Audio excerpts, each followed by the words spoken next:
So you finally managed to sit at the piano, but then you've only got 20 minutes. And now you start thinking to yourself, should I be practicing some scales? Or maybe should I be working on some chord voicings? What if I learn this new tune? Maybe I should transcribe a solo or try and incorporate some licks into my playing. Before you know it, your 20 minutes is up and you have to get on with your life. If that sounds like you, don't worry, you are not alone. Many adult learners get stuck not because they don't have enough time, but because they don't know what to do with the time that they've got. In this video, I'm going to show you a complete but focused and yet very powerful 20-minute practice plan which you can use to make real progress and see real results in your playing even when life is very busy. The truth is 20 minutes is more than enough time if you've got clear focus and a clear goal. In fact, I've seen that a lot of my students make real progress when they work in short practice sessions, but they're consistent and focused. We're going to be aiming for these 4 things in every practice session. So number 1, listening. Number 2, playing. Number 3, improvising. And then finally, reflecting on what you've just worked on. So let's go to the first thing, listening. So it's very important that you start your practice session by listening and not playing. And there's several ways you can do this. So maybe in one practice session you can say, okay, I'm going to listen to a song and sing the melody. So let's actually try that together. So I'm going to play Barbados by Charlie Parker, and what I'm going to do is I'm going to sing the melody. Okay.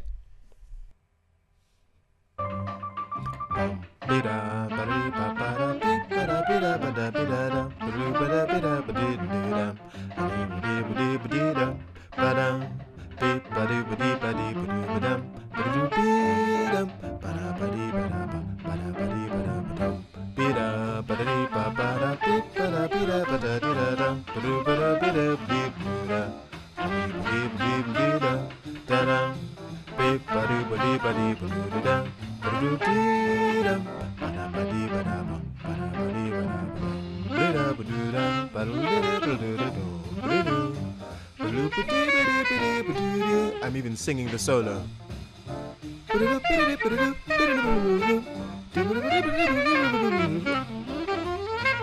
Okay, so you get the idea. So for the first 3 minutes, you can sing either just the melody of a particular song, or you can even sing a solo in that song. Okay, so whatever you can fit into that time.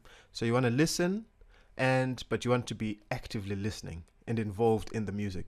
So you can either sing the melody, or you could even sing the bass lines to a song. Let me do maybe a simple blues, again by Charlie Parker. Let's try Now's the Time. I'm going to sing the bass notes to that song. Okay, so I'm listening to my songs, but I'm listening to them in different ways. And believe it or not, listening is practice, and I think it's actually way more effective than actually playing. So here's Now's the Time. I'm going to sing the bass notes. Okay, I'm going to sing from the solo. Here we go.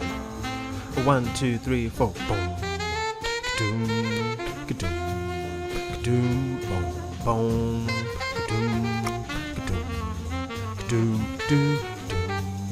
boom, ka-doom, ka-doom, ka-doom, ka-doom, ka-doom, ka-doom, ka-doom,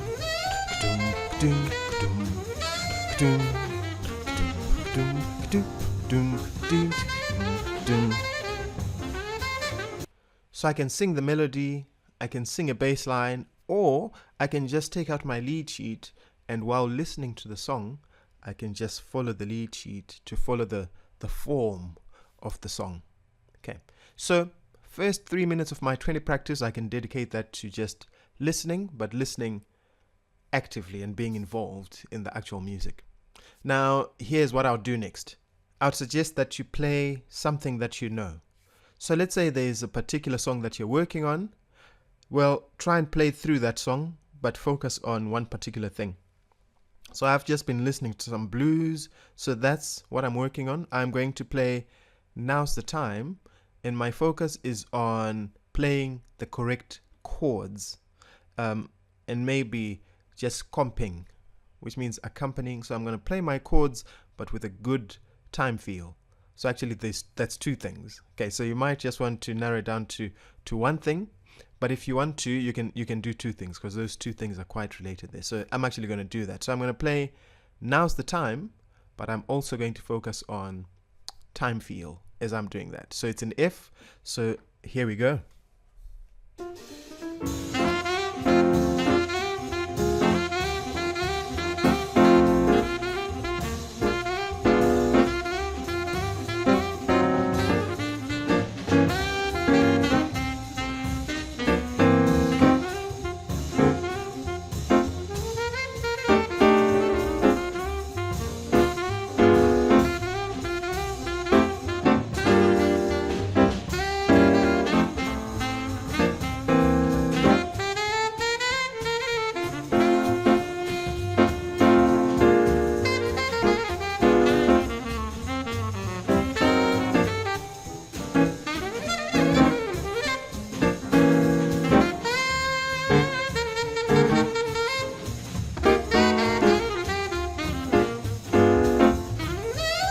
So that's the idea. You just take one song, one particular thing. In my case, I was working on my time field and playing the correct chords.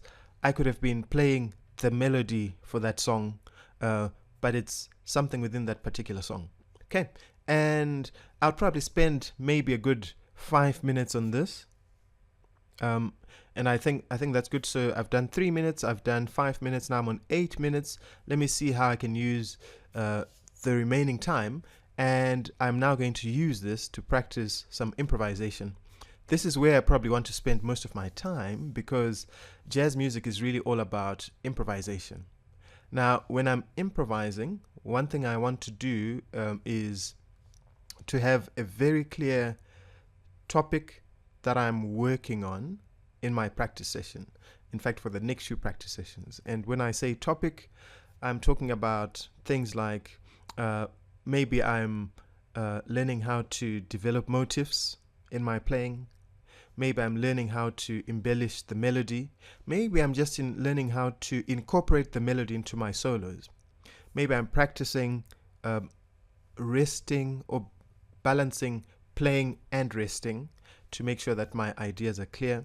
Maybe I'm working on rhythm. So there's so many topics that you can choose from. Maybe I'm focusing on playing chord tones in my solo, or I might even be focusing on having my chord tones falling on the beat. So it could be any topic, any one thing that you want to improve in your soloing. Okay, so in this improvisation section, I'm going to give this 7 minutes, and I'm going to pick one topic, and I'm actually going to just practice that. When I've got my topic, I like to practice it either on one chord, or maybe using a chord progression, or it might even be in the song that I'm working on.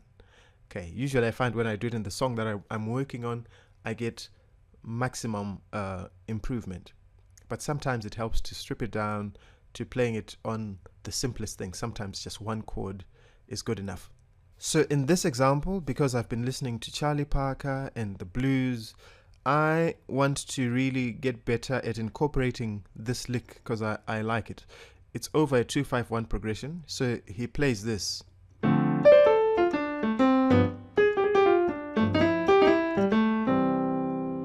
Okay, so in my 7 minutes, I'm going to learn that lick. I might even say, okay, let me try this maybe in a few different keys. So I could say, maybe if I go maybe in the circle of fifths, maybe. So I was playing in the key of C just now, right? So I said,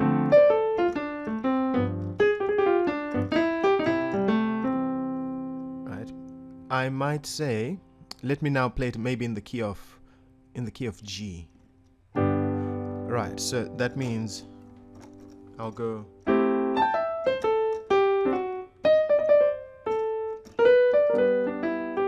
Okay. So already that feels new to me because that's key of G, right?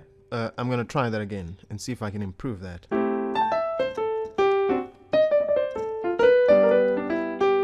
That was better. Okay. So I might try this in different keys. If I go up the circle again, so I started in C, then I went to G, I could now try that in D. Right.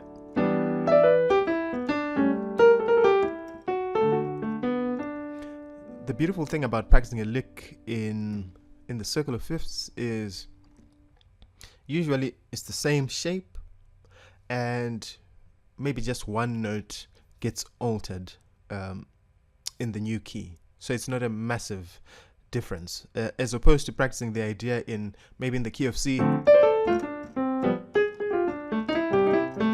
then saying, okay, now let me play it in C sharp, because now it's black keys and it feels different.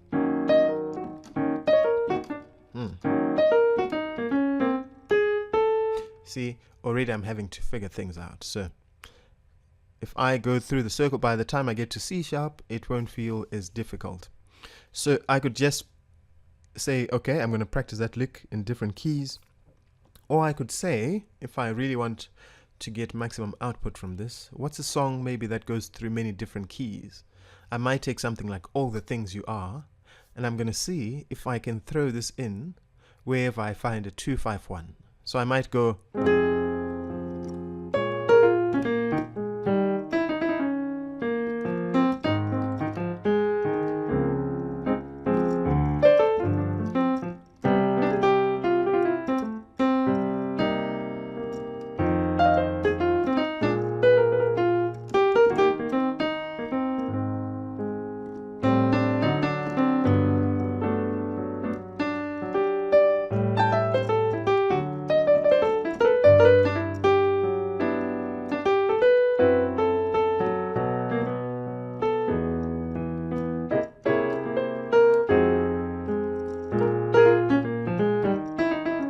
So already I can see I've practiced it in a number of different keys. So for the 7 minutes of my improvisation section, pick one topic and then just work on that and take it through different keys, take it through different songs, and try and get the best out of it. If it's a lick, if it's a different idea, let's say I am just developing motives, or maybe I'm displacing rhythms. I mean, it could be anything really. Let me do maybe motives for a little bit. Right, so I might say in my 7 minutes, so I'm not working on the lick. It's a different day. Hello, I've changed everything. Right, so this is a different day, maybe different week, and different topic. Okay, so I'm going to do this maybe autumn leaves.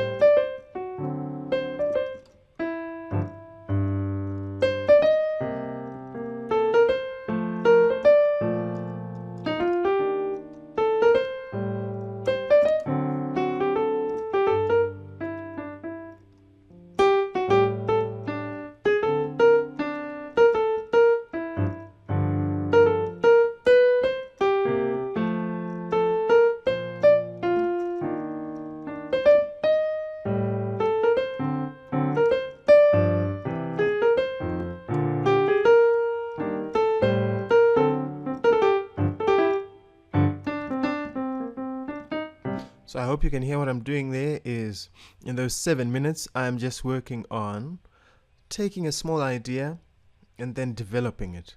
And maybe if a new idea comes to mind, then I'll start developing that idea and try and play it in different places. Okay, so I was just showing you how you can use your 7 minutes differently to practice a different topic. So in one instance, I was practicing the Charlie Parker lick. In a completely different situation, I might have been practicing motivic playing or motivic development. All right. So I have now done 3 things, right? I listened, I played, but with all these things, remember the most important thing or the underlying factor was focus. So I'm doing all these things but focusing. And then I picked one topic to really spend 7 minutes just improvising. So now that leaves me with, let me do my quick maths, that leaves me with 5 minutes. Okay, so for the remaining 5 minutes, I am going to now just play. And although I'm just playing, the one thing I'm going to do is I'm going to record what I'm playing. So the reason for recording is so that I can listen back at some point and reflect on what I'm doing.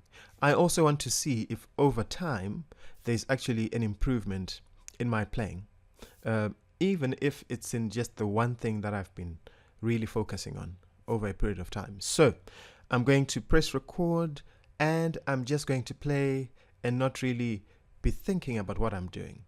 Okay, and then afterwards I'll see if the things I've been practicing are getting incorporated into my playing. So I might take my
So I might maybe play that, record myself, and it doesn't even have to be something fancy. It's just whatever has come to mind. Okay, over whatever song you've been practicing, over whatever song you've been listening to, over whatever song you've been improvising over. Okay, and I would also suggest, if you will really want to see improvement, then do the same thing, but over a period of time, maybe something like 21 days or even a month. I think that's probably a good length of time before you begin to see real change in your playing. I'm also going to give you some things to avoid doing to make sure that you make the most of your practice session. So the first thing is, don't try to do too much. As a matter of fact, anything that's more than one is too much. Okay, so don't try and learn 2 songs or 3 songs. Don't try and do more than one topic at a time. Don't try don't try and listen to multiple songs. Or say, you know what, instead of listening for 3 minutes, I'm just going to listen for 15 today. Okay, so don't try and do too much. And then the second piece of advice that I would like to give is try and avoid jumping from one concept to another concept to another concept. So stick with the concept for a period of time. And like I said earlier, 21 days to 30 or 31 days is probably a good time to stick with one concept so that you can start to see improvement. And then the third piece of advice that I would like to leave is, when you get to your instrument, don't just noodle. So try and be focused and try and discipline yourself to only stick to the things that I've suggested here. So do that for a period of time, and I can guarantee that you'll begin to see real results in your playing.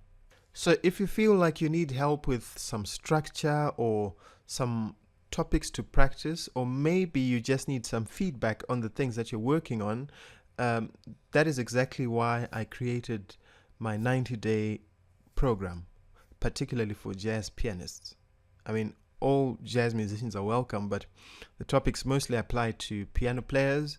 And over the 90 days, for each of those 90 days, I give you a dedicated guided practice session so that you know, okay, on Monday I'm working on these things, on Tuesday I'm working on these things.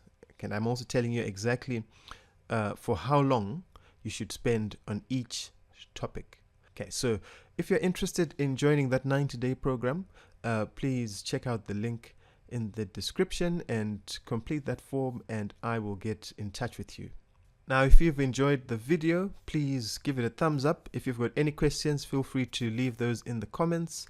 And if you haven't subscribed to the channel already, please do so. That will really help me to continue making videos like this, which hopefully will continue to help you on your music journey. So enjoy your practice, and I hope to see you in the next video.